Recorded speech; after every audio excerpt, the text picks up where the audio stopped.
getting frustrated because his spells do not affect Rick, but he keeps chipping away at him. He releases another level 4 nature Bye composed bye. of Rick. Elsa is surprised that Rick is an S-rank adventurer, but Leonette Damn. tells her he has no idea of his true capabilities because Ruffston pushed his expectations past the limit. Raster suddenly releases a barrage of spells because he has reached his tolerance limit for Rick's impunity. He promises to take down Rick and his peasant friends since they fail to face reality. As he casts his spells, he crushes Rick with a huge rock, and he's convinced that Rick is defeated, so he apologizes for being Okay, a let's use Rick this. suddenly breaks through the rocks, surprising Raster and his siblings who also thought he was defeated. Rick's resilience pisses Raster off, so he decides to end him with a huge magic punch. Rick counters his punch easily, which surprises Raster because he didn't expect Rick to counter his super punch. Meanwhile, Rick now understands why Leonette told him only to observe when the battle begins. He figures out that Raster only possesses magic reserve, but low stats in everything else because he forfeits training. Raster warns him about getting over punching because he countered his punch. Raster says the incantation for a level 3 nature composed flame and releases it as Rick. Rick stops the spell equally, and he snuffs it out easily because it wasn't difficult to Mize explains that Rick snuffs out Raster's magic because of his precise magic control, which allows him to conserve his mana. Raster can't believe Rick is so lucky, but he charges at him again, wanting to take him down with a magic punch. This time, Rick is prepared and responds with a punch of his own.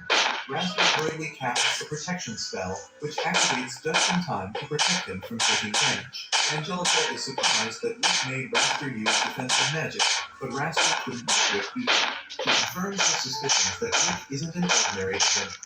Raster admits that Rick's abilities surpass that of an E-rank adventurer. He also claims that he's exhausted because he has examined a lot of candidates before Rick. He's pissed that Rick is so lucky, so much so that his magic is not affecting him. Rick sees through his excuses because he knows Raster is cooking dinner, and he doesn't acknowledge his abilities. Rick informs Raster that he restored his magic because he has better magic control. Raster wonders how Rick got so strong despite having a minute magic reserve.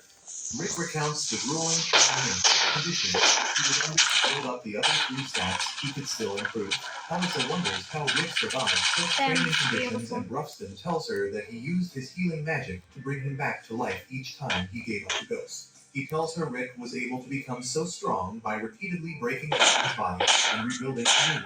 Ruffston was impressed that Rick continued his training despite being pushed past his limits many times by all his trainers. Raster doesn't believe Rick was under such training conditions because he can't fathom that such conditions exist. He also doesn't think Rick could be motivated enough to train so hard for so long. Rick tells him his dream was his motivation, and though Raster doesn't sound convinced, he asks Rick what his dream is. Rick tells him his dream is to defeat Kaiser Elspeth, the world's strongest monster. Freed laughs at his dream, summing him up as an idiot. Raster can't believe Rick said those words with all seriousness because he thinks the monster only exists We joined the what? stories. Elsa recognizes the monster's name as the monster in the Tales of the legendary hero. Ruffston tells her that the ultimate goal of the Orichalcum-Fist is to bring down the monster. Raster tells Rick he has the dream of a small child whose brain isn't mature enough to handle reality. Rick is content that Raster doesn't believe him because he knows he won't be able to help them defeat the monster anyway. Raster is fed up with Rick's ramblings, so he aims to bring their fight to an end. He uses a level 7 nature composed magic to immobilize him with vines. Okay, I'm done. Rick is impressed that Raster can use a level 7 with all saying and Raster takes in his praise.